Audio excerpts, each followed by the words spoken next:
We're diving straight into something really heavy today. A truly devastating and frankly complex act of violence we've seen targeting a community space.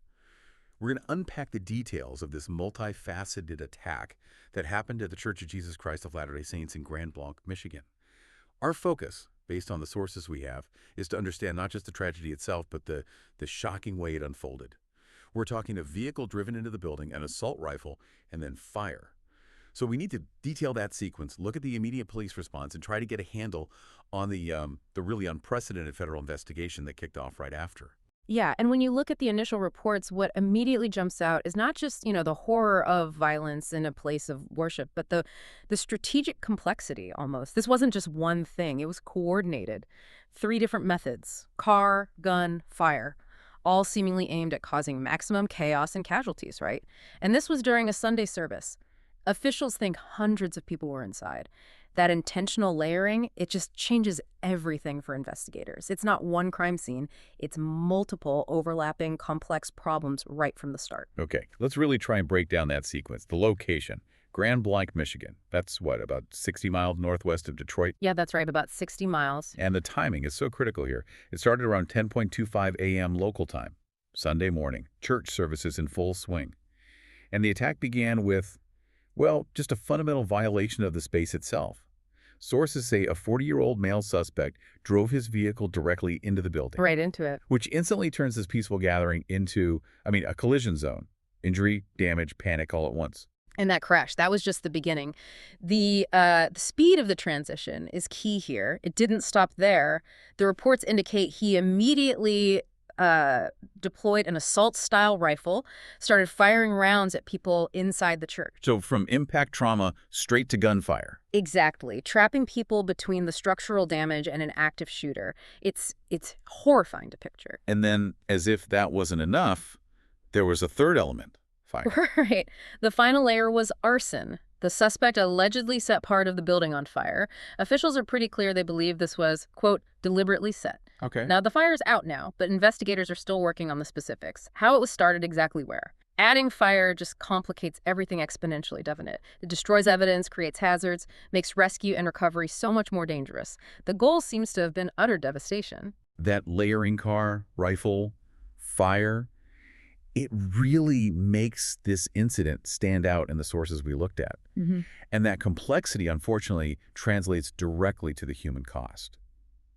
Which is the most heartbreaking part, of course. We know at least one person was killed immediately in the attack. Mm-hmm. And the number of injured is significant. 9 people with gunshot wounds currently in the hospital. And the sources stress some of those victims are listed in critical condition.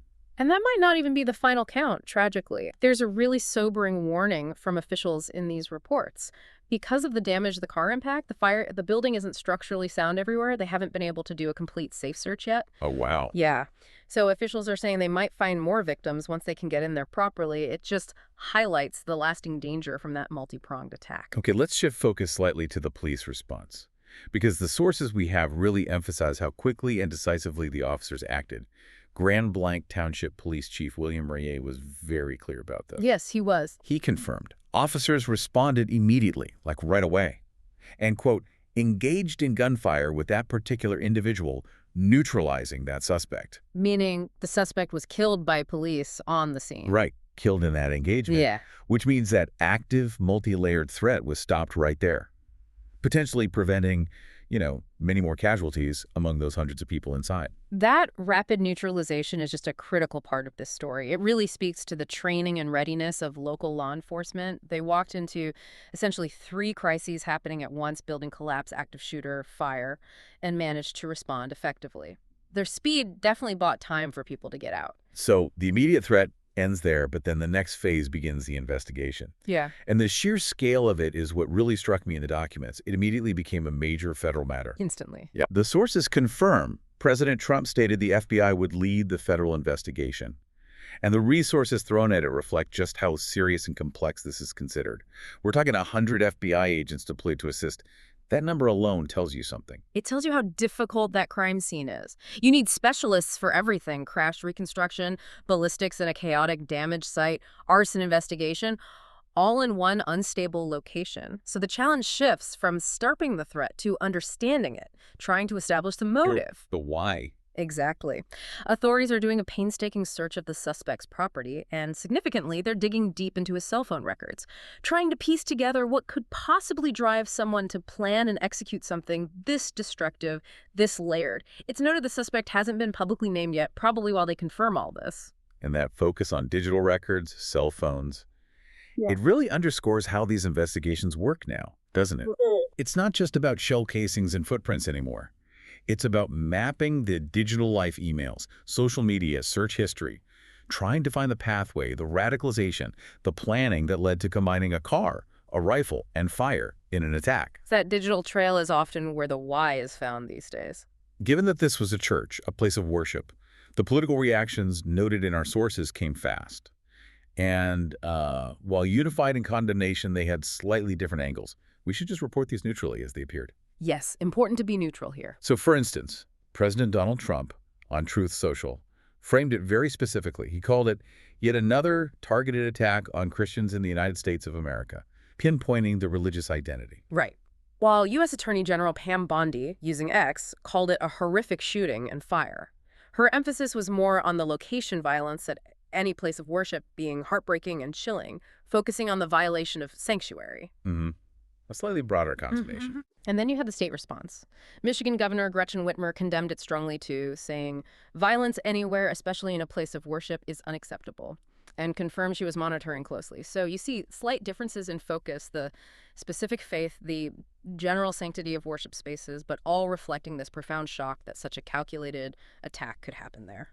So when we pull all these facts together from the sources, what's the bigger picture emerging about this event? I think it means we're looking at a landmark tragedy, really defined by its unprecedented complexity. Using a vehicle, a rifle, and fire together, aimed at maximizing harm and maybe even destroying evidence, it forced this huge, immediate federal response. 100 FBI agents just to handle the crime scene tells its own story. It's basically a textbook example of a multimodal, highly planned attack. And the initial findings, as you said, show this incredibly complex, unstable scene. It's going to take months of forensic work. This investigation is nowhere near over. It needs that intensive search of his property, the deep dive into his digital life for planting clues, and figuring out exactly how that fire was set and how much it added to the chaos and the casualties. Which brings us to a final thought, maybe something for you, the listener, to consider. What does it really tell us about the challenges facing investigators today? That the immediate steps include seizing cell phones, searching computers, digging through online histories, and deploying 100 federal agents across different crime types: arson, ballistics, vehicular assault. It suggests that understanding the motive behind these complex, layered attacks increasingly relies on navigating that digital world, those digital breadcrumbs that lead investigators back from the physical devastation to the why. The purely physical crime scene often isn't enough anymore.